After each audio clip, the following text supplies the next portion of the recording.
All right, we'll go ahead and call this meeting to order. Go around and do introductions. I'm David Chad. I'm here at the Hope Center, and I'm chairing this board now. So, yeah. So, Chris. Oh, I'm Chris Primo, and I'm on the HPI board. Christina Ellison with New Beginnings Bluegrass. Marty Jones from the Action Council. Joshua McKinley, Armor Youth Services. Virginia Carmichael, also RV. Diane Fleet, Chair of HPI Board and Greenhouse 17.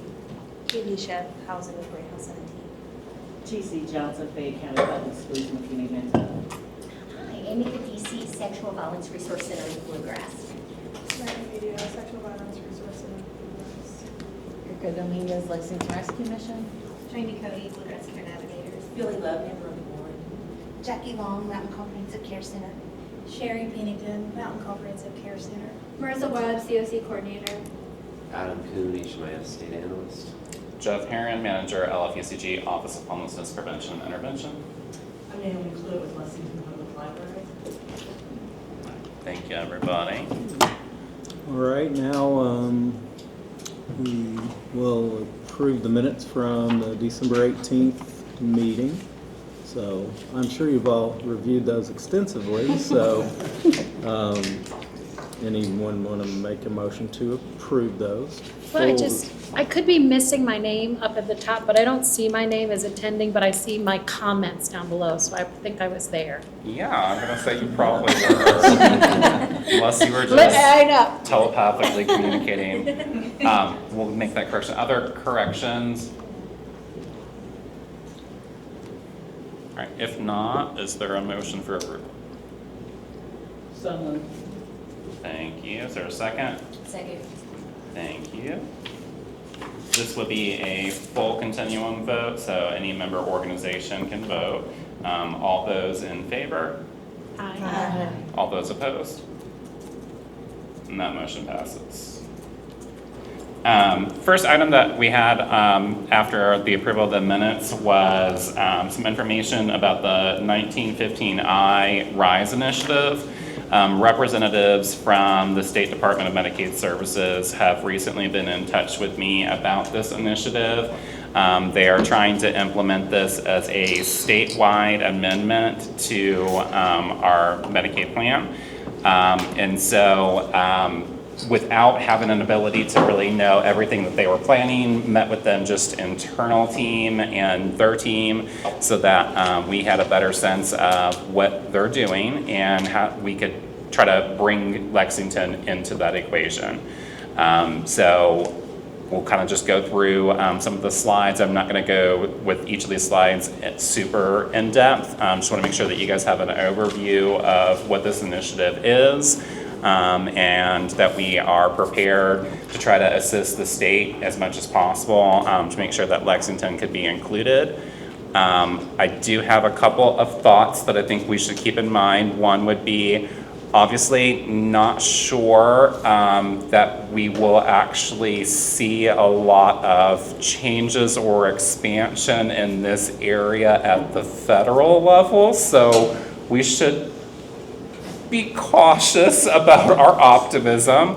Additionally, I don't know how much that the expectation is going to be on our housing providers to try to help build this infrastructure. And I know that a lot of us already have capacity challenges and limits as it is. So definitely, I want us to be helpful. What I want to avoid is us basically being tasked with a project that we are then to go out and build and implement. It definitely needs to be a partnership, not just us being voluntold. So what is the 1915I state plan amendment?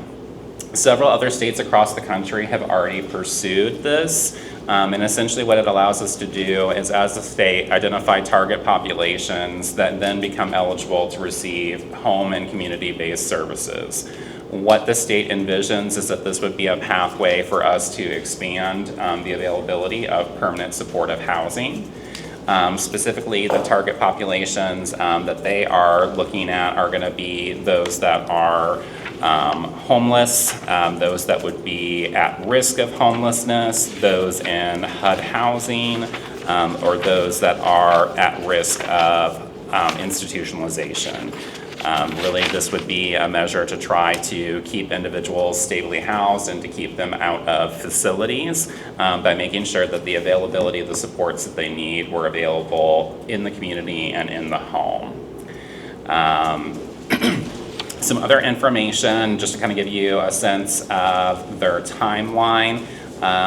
We are pretty much here at the end of their timeline. They're in the process of revising notes from the initial submission, and they are working on drafting regulations, and that's where they're going ahead and switching gears to really focus now on the program development as these final stages are occurring. The tentative timeline that I've been told is that they are anticipating that this could be up and running as early as July. Again, I think we need to be mindful that some of that may have changed since the conversation that I initially had with them. And once we would be implemented, this process would be guided by the key principles of recovery, independence, support, and engagement. Essentially, they're hoping to enhance community-based supports that are available. They're looking to foster independence in participants, prevent institutionalization, and promote recovery and a person-centered care approach. And specifically, what we would be tasked with doing is providing tenancy supports as a part of this equation, with tenancy supports then becoming a Medicaid billable service. That could be further broken down into pre-tenancy and tenancy sustaining supports. On the pre-tenancy side, this would be things like an assessment of housing needs and preferences, the ability to help individuals with conducting a housing search and application of processes, education and counseling on budgeting and leases, essentially making sure that people understand the contents of their lease and how to be a good tenant, what their obligations are and their rights, and to assist with transition planning. Then on the tenancy sustaining side, this would involve trying to communicate and be a point of contact, be able to help mediate and resolve conflicts that might arise within the housing situation. There would be case management services that would be a part of this, all developed around a person-centered plan. And then really just focusing on that work to keep people in housing and be their advocates and support. So naturally, you can see why the state would think of approaching us about this, because this is very similar to the work that we're doing on a daily basis already. It's just creating a pathway where you might be able to bill for that service, and then by being able to recoup those funds, we might be able to broaden the amount of permanent supportive housing that's available within our community. Right now, one of the areas of focus is around the provider requirements. This is going to be both in terms of what requirements are for agencies to apply for and participate in this program, and then once we get through that initial stage, there's going to be a lot more emphasis on actually onboarding providers. I'm told that they are prepared to provide a high level of support in helping agencies that might not already be billing Medicaid to carve that pathway out. One of my questions was that very thing first off, because I know that some of the nonprofits that we have that already bill Medicaid have talked to me about the extensive process, the level of technical assistance that they require, the difficulties of doing coding and billing, and then challenges in sometimes actually receiving funds. So that was something that we definitely wanted to ask. I believe that they're going to start with traditional Medicaid agencies, and then they will be looking at pathways for onboarding more non-traditional providers at a later time.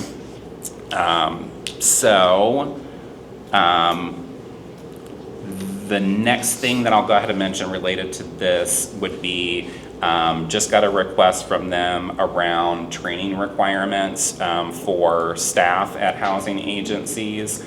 So one thing that we could kind of go ahead and be doing is helping them to build these requirements of providers by taking stock of what kinds of training and certification that you already require for your staff and what they can establish as the baselines for this program. I'm gonna skip a couple of these because this is all just very high level, just laying out the process of what they're doing. Want to also make sure you have this information. This was included in your packet. These are the folks that we are working with either within the state or the contractors that they have. Ann Holland is going to be kind of the lead contact on this. And then Angie on the consulting side, Angie Harthold is going to be the other person that we're going to hear from quite a bit.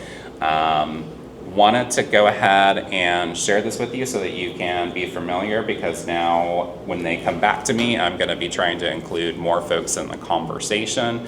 At this stage, kind of just want to understand, especially from our housing providers specifically, if you are familiar with this initiative, if this is new to you, what your initial thoughts might be, if you think this is something that we can utilize to our benefit to help expand the amount of supportive housing that we have.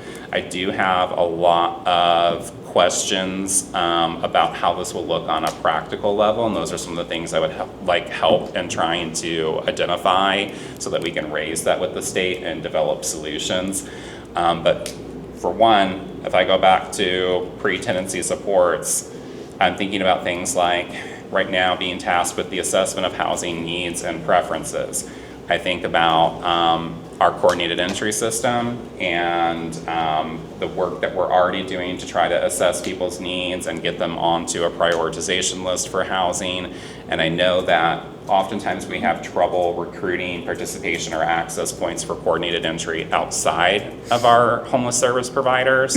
So I definitely anticipate some potential capacity constraints. How are we going to be able to surge up to not only assess the needs of all those who are experiencing homelessness, but some of these other target populations that the initiative is trying to include. But definitely want to open the floor and see if any of our providers have any thoughts or questions that I can be communicating with the state's team on. I think with Medicaid, with the, I guess the requirements for billing Medicaid, there's some educational requirements for staff to be able to charge. So would those apply for the housing providers in this case as well? My sense is yes. There was no talk about those kinds of requirements necessarily being waived, and that's where I think the recent email that I received about training requirements is they're now at the stage of building that, and I anticipate that that's going to be something that will be a hurdle in some instances. I know we have staff that are very experienced in this field that might have years of working in a direct service role that might potentially lack things like a bachelor's degree, for example. Or it's a bachelor's degree, but not in the correct field. Right. Exactly. So I can speak to that a little bit. So Medicaid requirements, you have to have licensure if you're going to be, a therapist. They're probably set. I would think that there's a different designation for a housing stability case manager. I would hope, but I haven't heard in any of the conversations on the state level that I've been in that they would make any changes. So you have a community support associate or peer support specialist who would not have to have a bachelor's degree. Right. And then beyond that, the next one is case manager. They would have to have a bachelor's degree in a specific area of human services. Plus, they might have to have a year of experience in case, but they would already probably have that. Then you get up into the therapist and stuff. That CSA requires, you can work as a CSA for 6 months without going through the certification, but you do have to eventually have to do CSA certification and the same thing. I don't know that the peer support specialist gets a 6-month leeway. They might have to actually already have their peer support certification. But those two don't require a degree.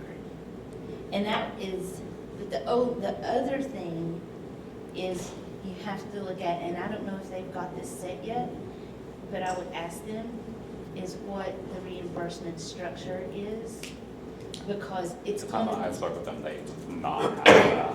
my concern is that the reimbursement structure is going to be lower than what we're currently paying some of the people in those positions.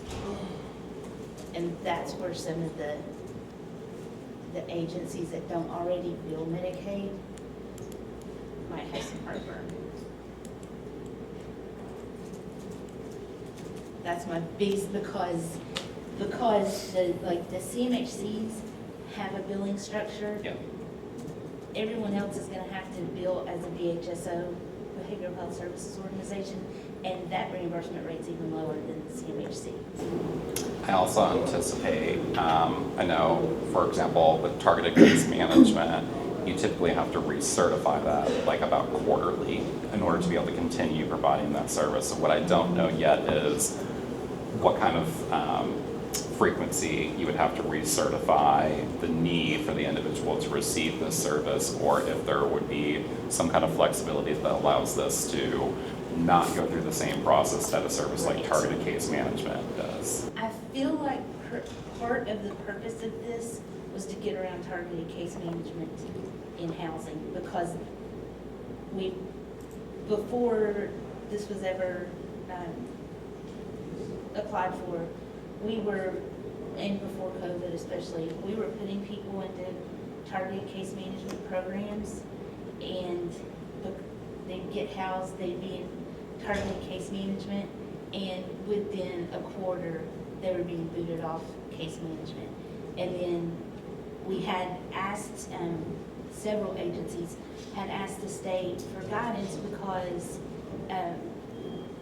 we weren't being able to serve these people in housing, and we were asking for a different code. Right. And they said, well, that falls under targeted case management. You've got a code, but the MCOs are not paying us for it, and they are calling us and kicking people off of it. And that's kind of what started this conversation. So my thoughts on it is that they will not require a constant recertification, but it also depends on the NCOs, because then you also have to have that factored in. And there's a whole lot of NCOs, or a handful of NCOs anyway, they all have their own rules.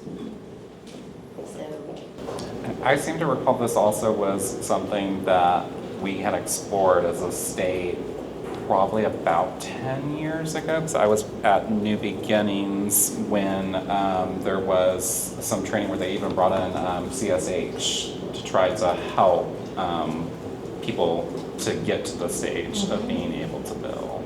yep, And it was a long time ago. it still hasn't like taken off widespread. No. Now, I'll say this, Tennessee does this and has been for a long time. And that's one of the reasons I think they went forward with this waiver. So in the ACA, they had made provisions already in the Medicaid expansion for these services in home. But a lot of the states, including Kentucky, who did not, who did the expansion, just didn't adopt those codes and into their plan. And that's why they've now gone back and revised it. So I'm hoping that because Tennessee did it, then that our legislature, and I don't know, I think that our legislature just introduced something trying to keep Medicaid services from being able to do something like this. I feel like this is what it was aimed at. I just heard about it like yesterday. Like waivers and changes to Medicaid have to go, it's to make it go through the legislative process. I'll see if I can find. See if you can A find bill. that, and I don't know if it's aimed at this or not. Since but you that's had what- mentioned implementation in Tennessee, I did ask them to provide a couple of communities that we could potentially research to understand how successful it's been for them. Some of the locations that they were able to give was Florida, Oregon, North Carolina, Washington State, and Washington, D.C. I've not had an opportunity to get into that yet, but I think that might be something that we would want to look at as a group and potentially keep updates within this meeting so we understand what the possibilities may actually be.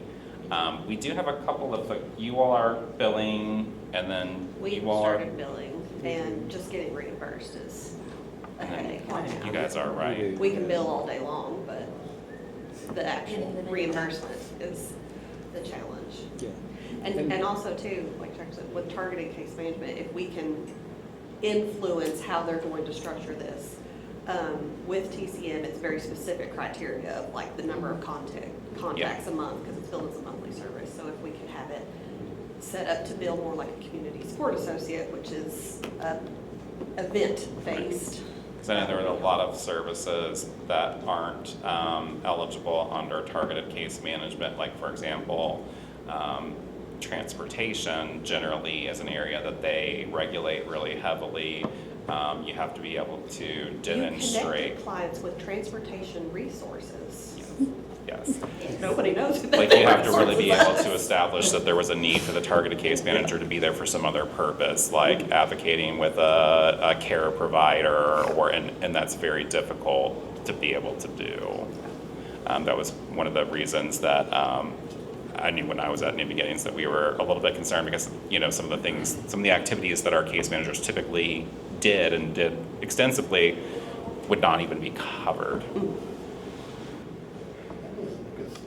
Jackie mentioned reimbursement rates, so that would be consideration from a non-Medicaid. I know enough to, I don't know that much, but if the reimbursement rates aren't enough to pay staff, then what kind of, you know, there's going to be a conflict overlap in terms of being able to pay them through the grant with supportive services, but then the reimbursements and kind of overlap between those two seem to be, because I know there's a, you know, billing for the same, you know, double billing for the same service, but then what will be more so through the, you know, COC or ESG funds, and what will be Medicaid.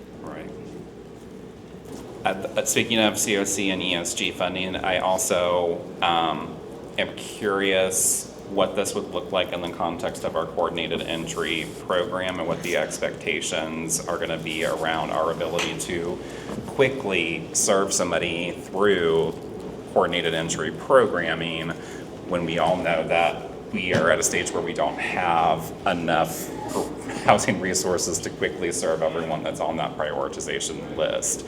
So this could be something that overwhelms our system in a sense, potentially. Are there agencies that are interested in being a part of conversations as we explore further with the state? I would like to open it up so it's more than just my staff, because obviously we want opportunities if we can to potentially do things to influence We will.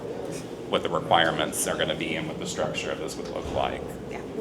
Yeah, it will be. Okay. And then is there anybody that's not in attendance today that you think would also potentially be interested? Like the line card, trauma services. Okay. What was that? What about New Vista? I don't see anybody here to volunteer on.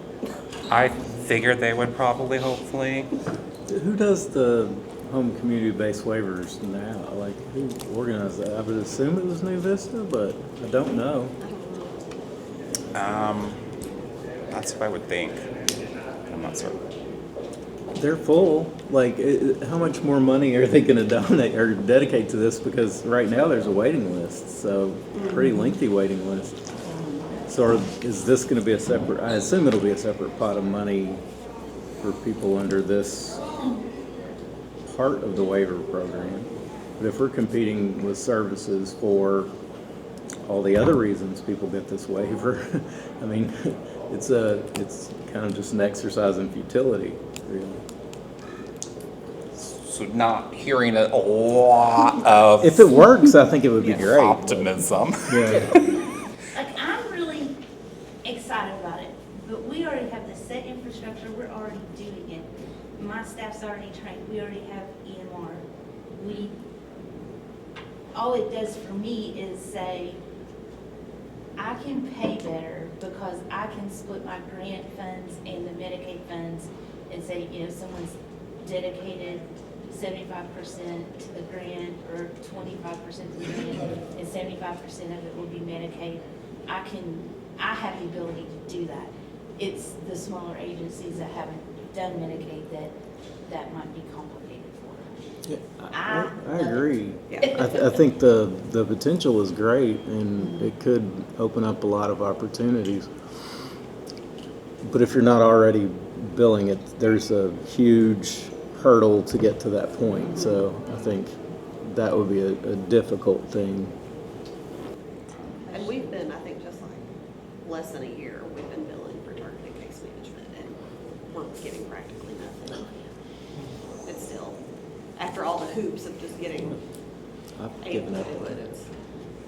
So will individuals utilizing the 1915I, will they switch to traditional Medicaid and not an MCO? Is that? No, it's all through the MCOs. It would have to be. This question's a little FAQ, but one of the FAQs I'm kind of. Yeah, I kind of wasn't entirely clear at one point. It seemed like they were telling me that this would not be enrolled through MCOs. But it sounds like they're also exploring several different ways to potentially implement this, and I wasn't clear. My guess is it has to go through the MCOs because we no longer have the structure in the state to do all the billing and run and the reimbursements through the state. I feel like it's a matter of the state getting codes approved. That's my understanding. Yeah, I could be wrong, but in my understanding, it would just be a matter of these codes, these billing codes are added to our plan, they're approved on the federal level, and then that's what the MCOs have to work with. They have to honor those codes in order, it's part of their agreements with the state. That's how I think it works. I could be wrong. That's how I think it's going to work. I want to I get think- clarity on that piece. If I can draw upon a few of you that are more experienced on the billing side of this so that we can put together some concrete questions, and I want to make sure that we get some clear answers. Today, my thought was really just introducing the concept, making sure you all are aware, know of the opportunity for us to be a part of that conversation.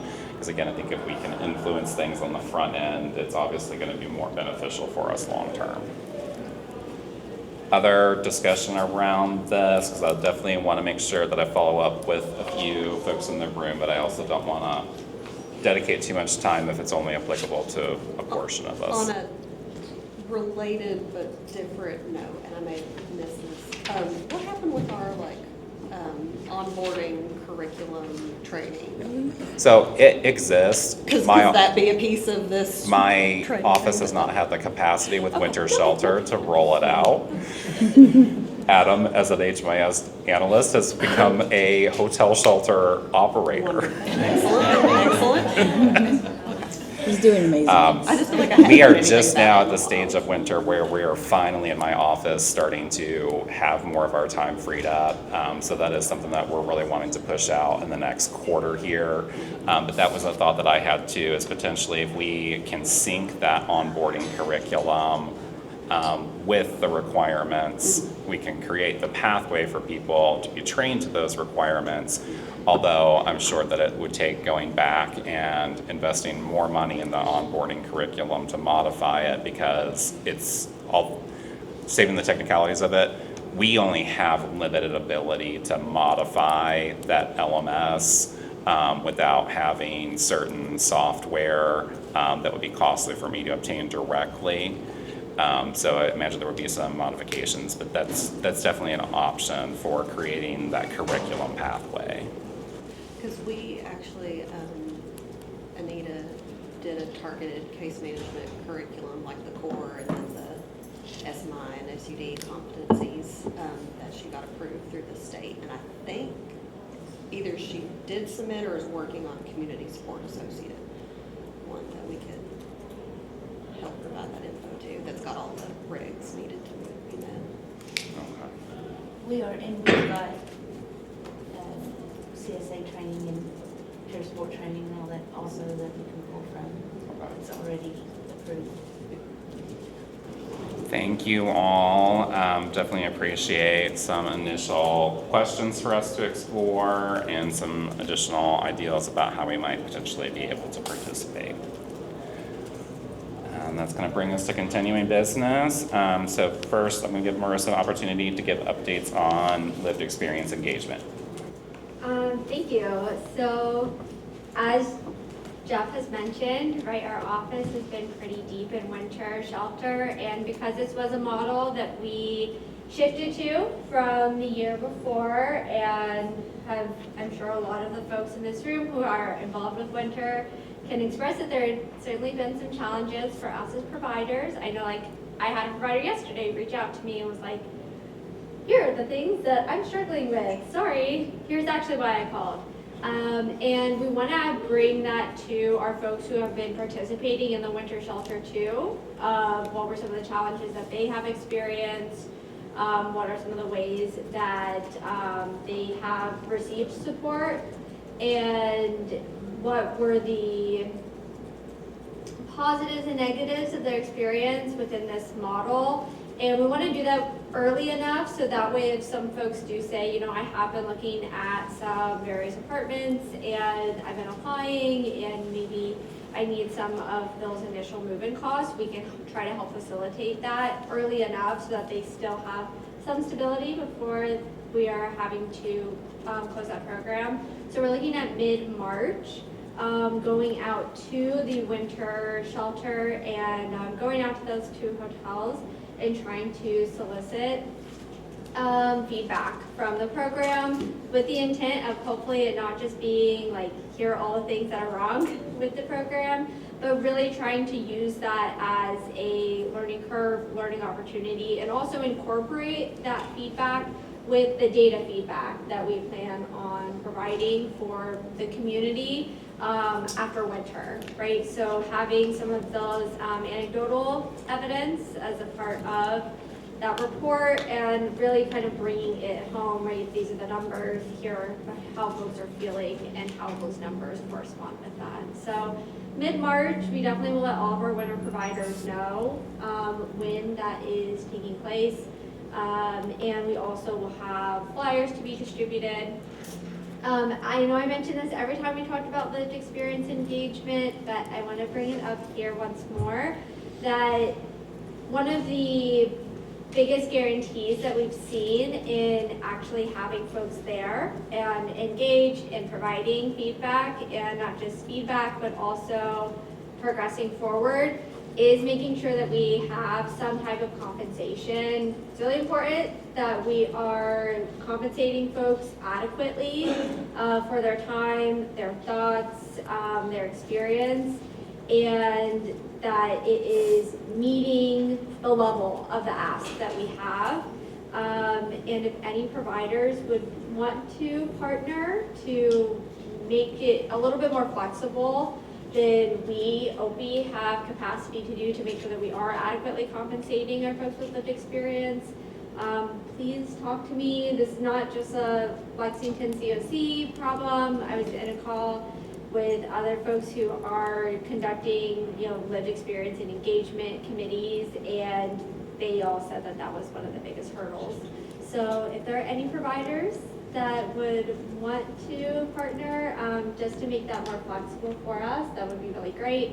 And then the last bit is we are hoping to move these meetings to be very consistent, either once a quarter or once every other month, and we plan to distribute that once we have that solidified as soon as possible, and making sure that it is readily accessible in places like the library and some other places where folks can kind of check in and see, and there's enough advance notice. And ideally, if we are adequately compensating folks, word will spread that this is a good way to make your voice heard and also have a key hand in policy decisions in progressing the continuum forward.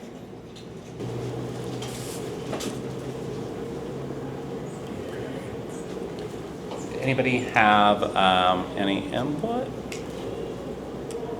In terms of the activities in the calendar for lived experience engagement, for example, if you think that we should aim for quarterly, bi-monthly, if there's anybody that thinks that they might want to have a role in helping to facilitate engagement activities.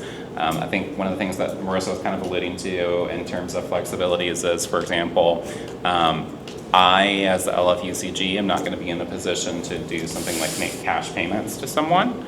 But if we have organizations that might be interested in trying to partner, depending on the dollar amount, that may be something that I would have to potentially bid out. But if not, we may be able to just identify an organization that's willing to take it on if it's under a certain value. And if I am funding an organization, they have a lot more flexibilities in how they can compensate if I'm just reimbursing versus if I'm making the direct payments myself. So I think right now, if LFUCG continues to be the one that is leading this activity, we're largely going to be limited to things like providing gift cards and things like that that may not be as desirable to folks that actually are participating. You could do, what's it called? Gas station gift cards that are not restricted, because then they could buy cigarettes and whatever they want. I've also had people mention to me concerns about what even certain unrestricted gift cards could be used for. Because the thought being, say for example, someone has a negative consequence that comes from that, and that kind of rolls back on me and some people's eyes. I got you. Gas cards can be just gas only too, because that's what we have. Yeah. I do think that it is important to remember, right, that we all get compensated for our work and nobody tells us how we're spending our money. And I think that we should be compensating folks with lived experience, especially when we're not just asking them to tell their story, which is just re-traumatizing, but we're actually asking, with this feedback, how can we progress forward? How can we bring new solutions, new ideas? And that's a pretty big ask, as you all know, from being in this meeting and other committee meetings month after month. And so ideally, right, Chris, it would be something that is unrestricted, where we're not telling people how they can spend their money. Yeah. Right. Have you all had any luck with anybody interested in managing the flex funds? Would this make sense for that to maybe partner a little bit with that? Because it's such a small group. I actually don't know yet. That is on the agenda as well. I can go ahead and kind of skip to that and talk just as a natural segue.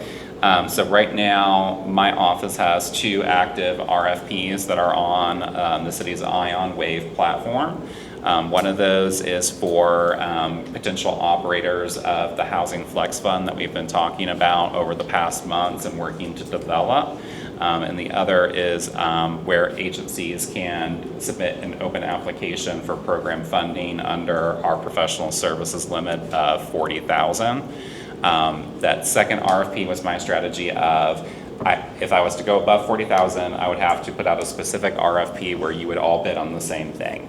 If I am under the professional services limit, I'm able to create the flexibility of you come to me and tell me what your use of those funds would be proposing, and I can get some money out to our agencies to try to help increase capacity. I know a lot of the time when we're talking about new services or programming, what we're lacking right now is funds and staffing. So if there's, for example, a way that you can use this money to help support a position, what does that allow you to do? How does that help you to roll out a new service or expand a service that you are currently operating? And it's what we want to do is look at what our gaps are, what we would not be duplicating. How can we use this to help solve gaps with resources that may not be an extensive need of funding needed, and try to maximize what work that you're already doing in the community. So the 2 RFPs both close on February 28th, which is this Friday. I believe it's 2 p.m. If you do not have an account with Ion Wave, or you have any questions related to that platform specifically, those questions need to be directed to procurement. There's also a process that you can submit questions about the RFP itself through that platform, and it creates a transparent process where procurement comes to me, I answer the questions from a programmatic standpoint. That's published on Ion Wave. Everyone has access to the information. I can give you very general guidance related to RFPs. I just can't give you any kind of guidance that helps you produce an application that's more favorable for funding.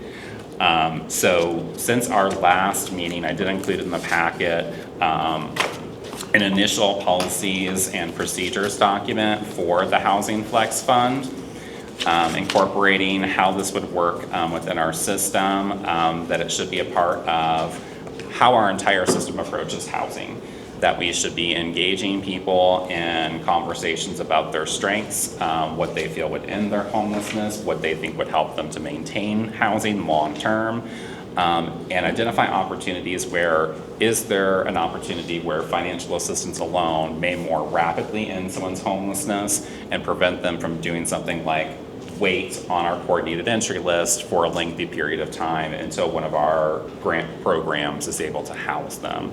We know that there are people that have income. We know that there are people who might just be, for example, experiencing a period of instability, and we don't want them to re-enter homelessness if we're able to prevent that, especially if it's a nominal cost.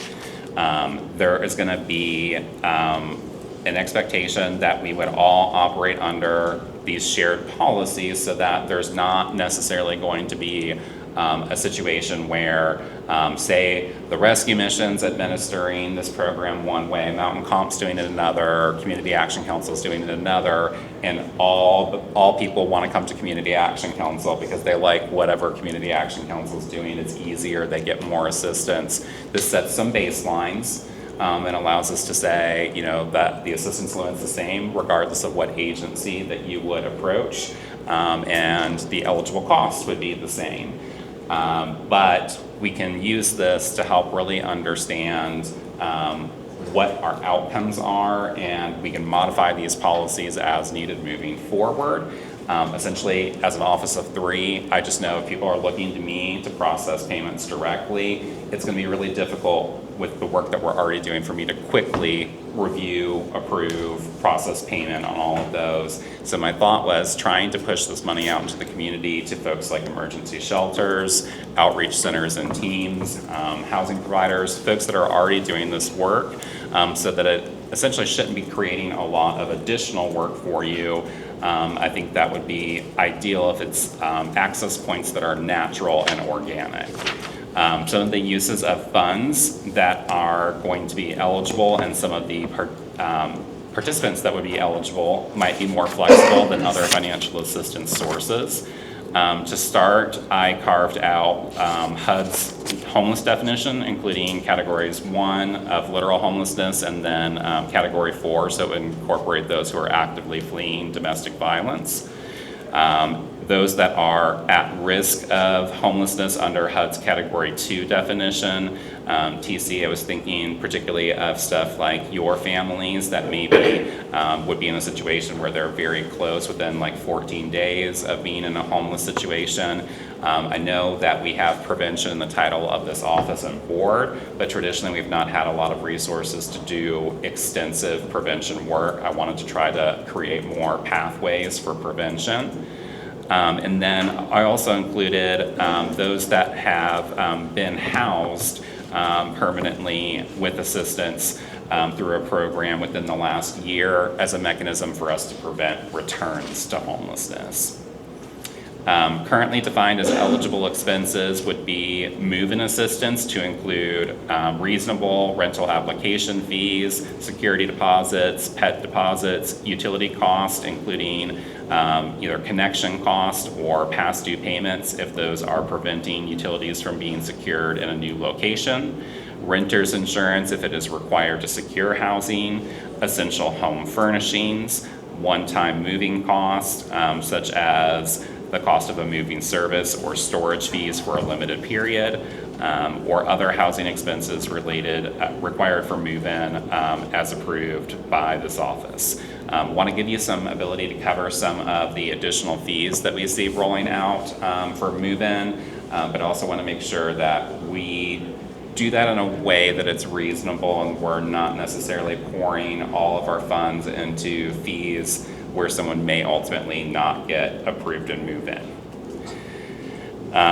For prevention, this was a little bit of a struggle to determine the assistance limits, but we ultimately landed on starting out with 2 months as the amount of rent that could be paid. That could be rental arrears in a current unit, but also creating the flexibility where that can be applied towards a previous property where that client may owe a balance if it's preventing them from securing subsequent housing. That one in particular is something that I know several of us have talked about. I keep looking over here because you and I have had this conversation numerous times, and I think you and I have had this conversation numerous times.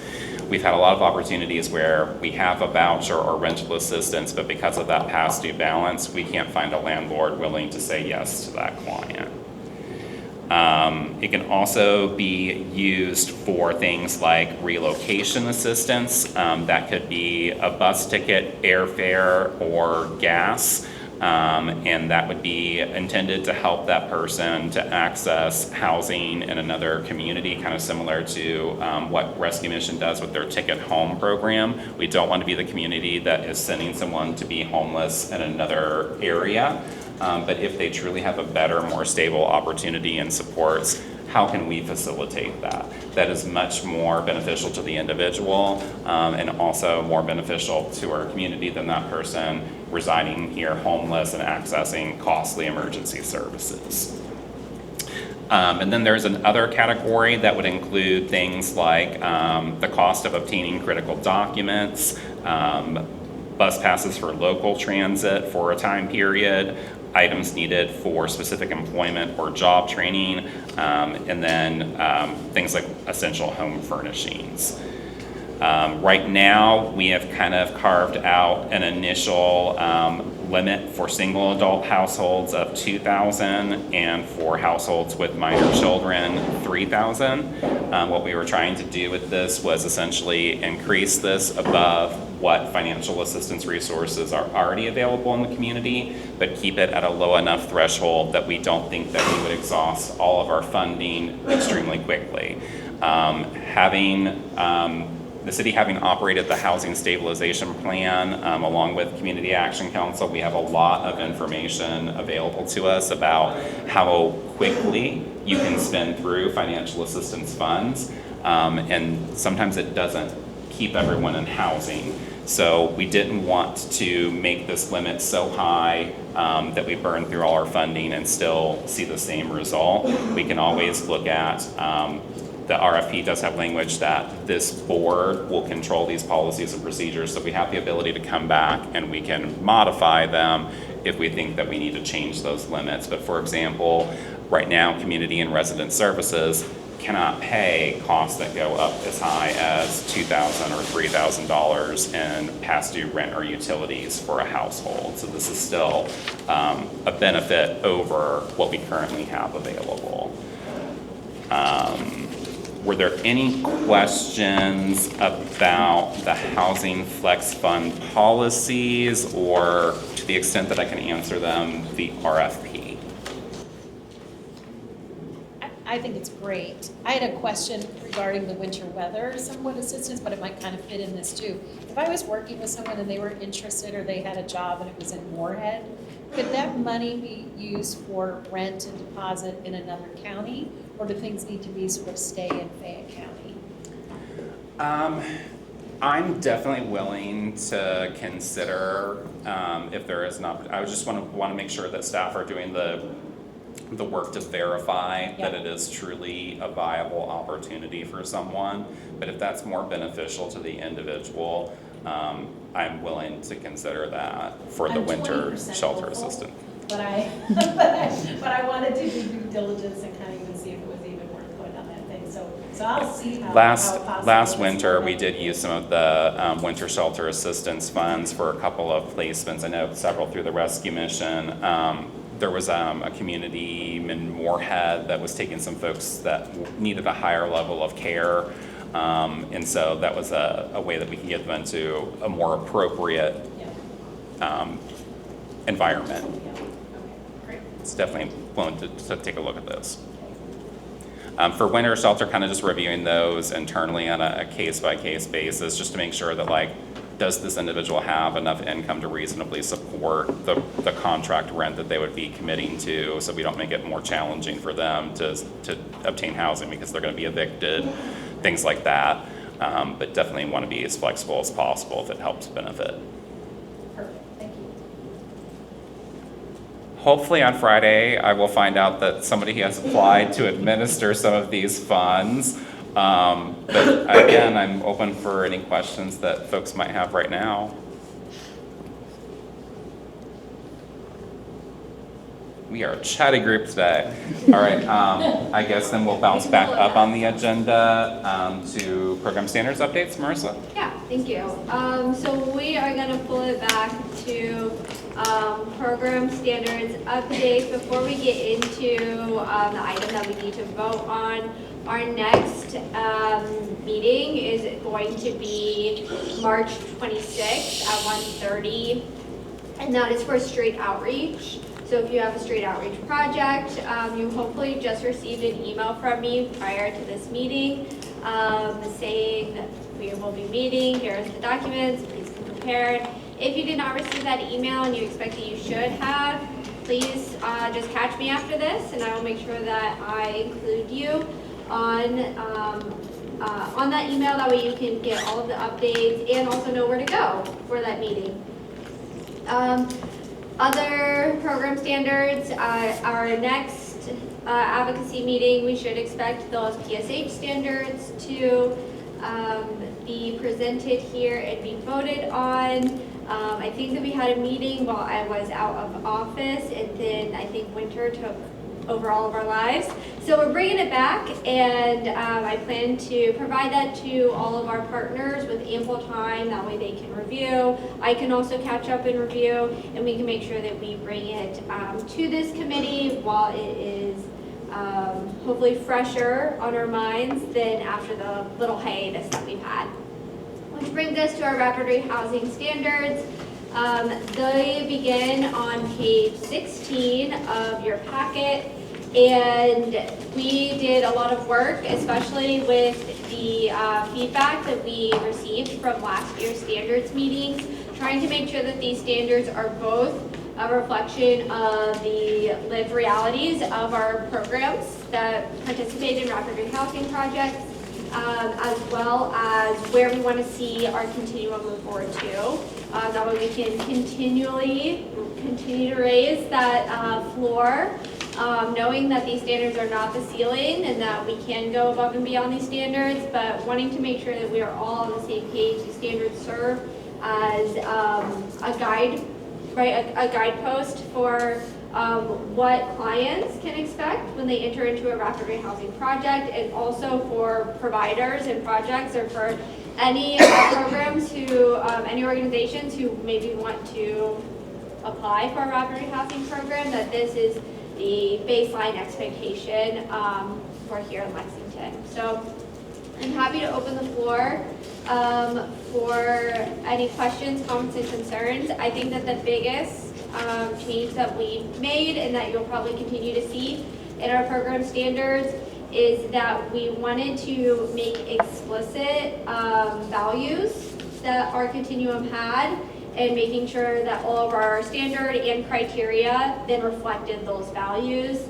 And we wanted to highlight that. That's on the very first page, on page 16, and then the program standards as follows. So I'll give you a moment to review, or if you already have, we do need a vote on these program standards.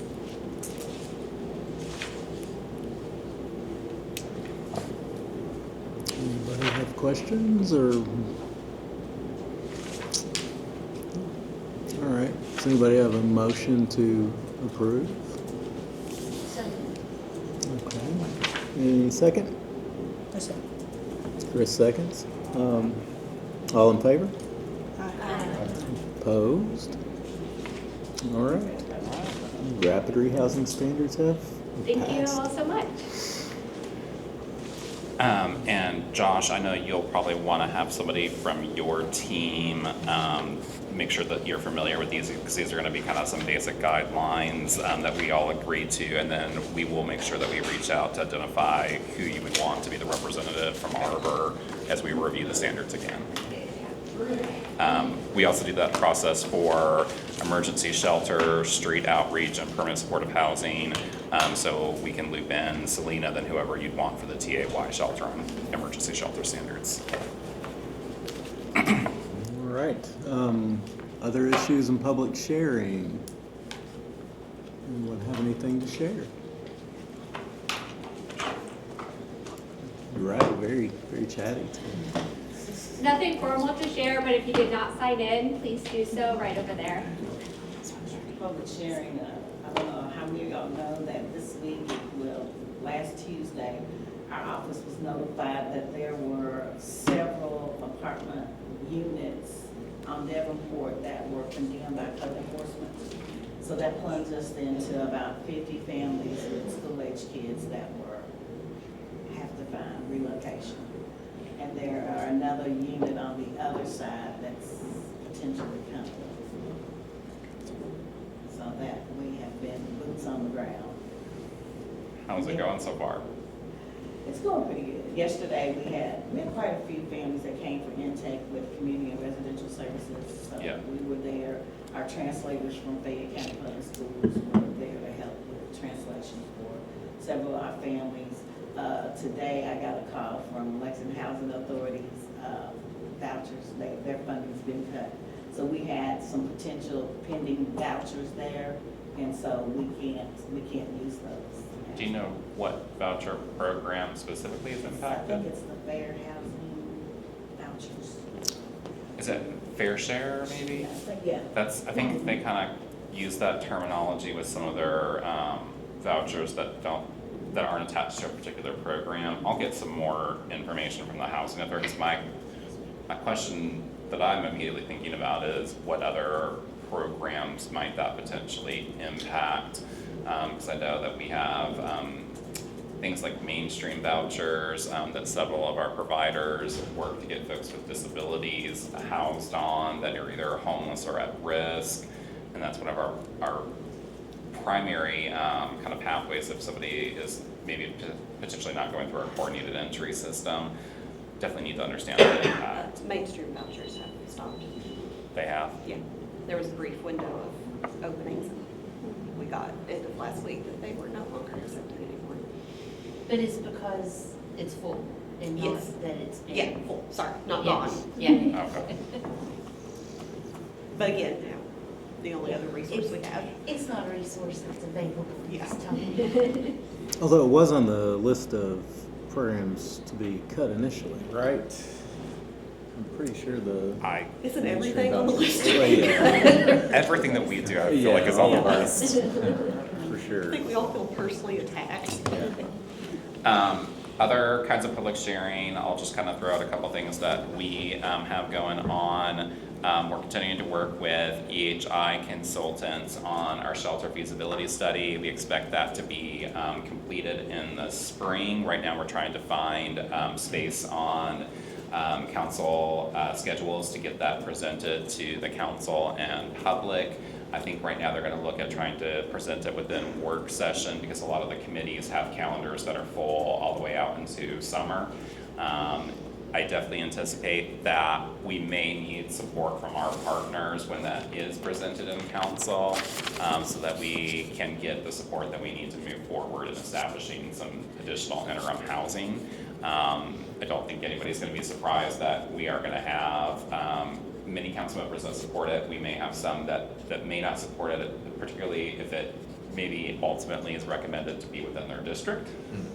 But also, we're gonna have to definitely anticipate that neighborhoods are probably gonna have a lot of folks that are gonna come out and speak in opposition of establishing additional shelter. So I would really appreciate if we can have a strong presence when that does hit council.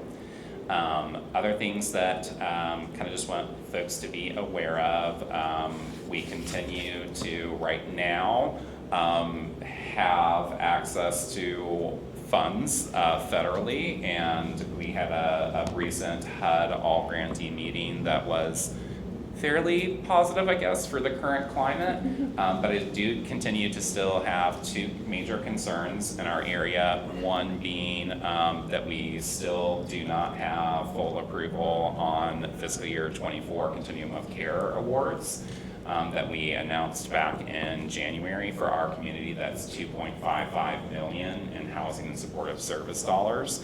So if you are interested in advocacy, you can definitely be reaching out to your state representative and encouraging that Congress fully approve those dollars within the budget.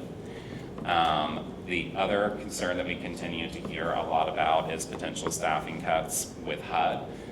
We've heard estimates anywhere from 50 to 84% of staff that would oversee programs like the Continuum of Care program could be dismissed.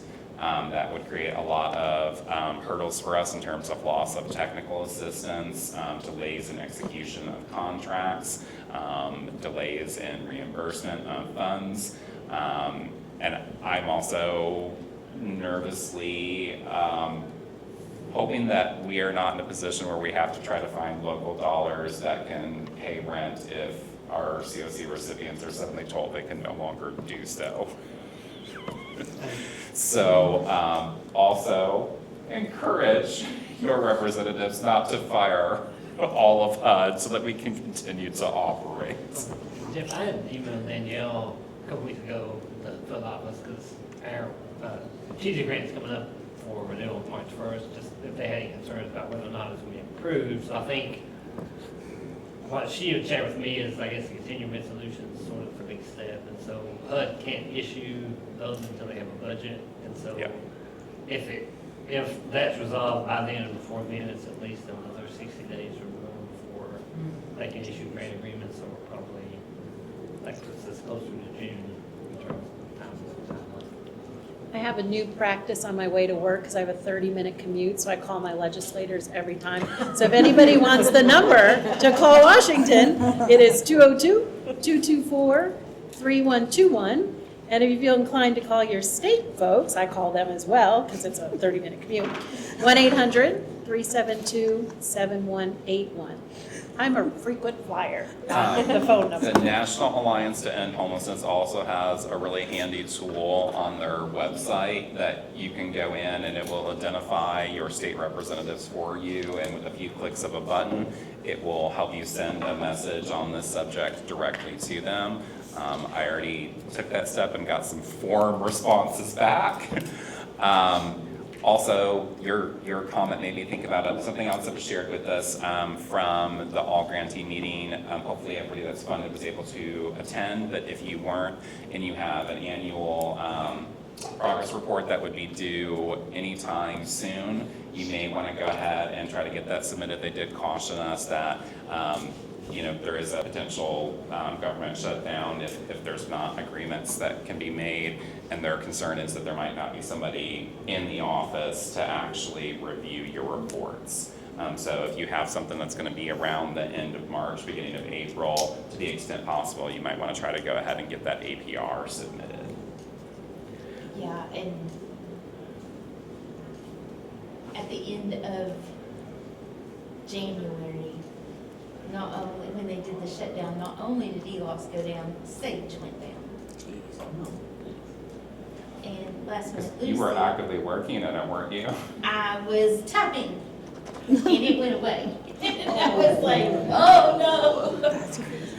And it came back up at 3 o'clock that day, thankfully. But, so I had like 2 hours to get my stuff done. So, yeah, because I was last minute Lucy. One additional announcement from me would be, several folks probably got a notice today. LFUCG's Grants Division is gonna hold a forum meeting for input on the 2025 Consolidated Plan. That is a 5-year strategic plan that guides our activities for the ESG, home, and CDBG projects. So definitely, we would love to have input that's going to impact everything in our community, from housing and homelessness to populations that have special needs, advocacy, youth services, HIV/AIDS services. So we would love for you to come and join us. That is going to be on Monday, March 17th in the 3rd floor conference room of the Phoenix Building, located at 101 East Vine Street. And Lex TV has graciously agreed to come and help us record that meeting so we can capture all of your wonderful input and consultation. Essentially, we want to make sure that the 5-year plan that we have aligns with the needs of the community, and we are really only able to fund things that are included in that plan. There are steps where we can make some updates throughout.